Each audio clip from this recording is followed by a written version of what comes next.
Beginning next week, city councils and school boards of trustees in Ontario begin their new 4-year terms. While many incumbents were re-elected, there's also been a push for change. Among those leading the charge, a new generation of voices hoping for broader youth representation. Spencer Creek in downtown Dundas is an important waterway that connects Hamilton's second biggest ward. For Councillor-elect Alex Wilson, a key part of the electoral platform. We can see pollution in the water. It's not hard to see. We can see waste.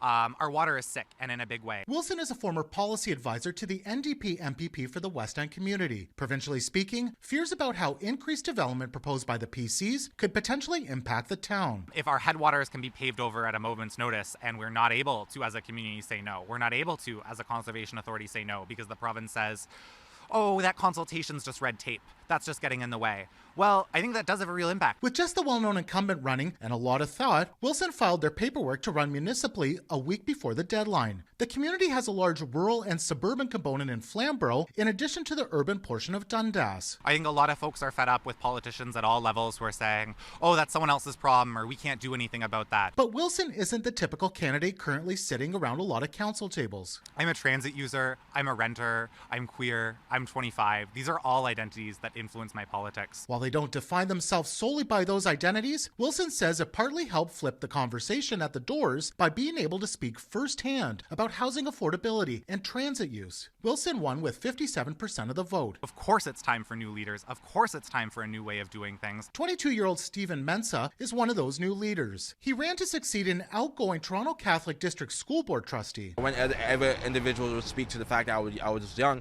I would say, young and experienced. I would always add the word experience because, youthfulness and being young does not necessarily negate experience, and I knew I had that experience behind me. Mensah came third in the race. As the executive director of Toronto's youth cabinet, he's advocated for increased supports for youth. He says policy discussions often aren't representative. Missing that youthful demographic is something that is of detriment, because we oftentimes see, in the platforms of our politicians, young people are not represented in that platform. Even right now, when we talk about housing, we don't hear a lot of talk about youth housing. And even though he lost, I am hopeful that young people coming up, they're going to be motivated and encouraged to put their name forward. And they're going to be hopeful that, hey, people who look like them can seek elected office and they can win. Although I didn't win this time, there'll definitely be another time where I will win. Meanwhile, Wilson says they're going to build youth into the political process locally, and I'm hoping that in 4 years, there's a slew of qualified young people ready to run against me, that we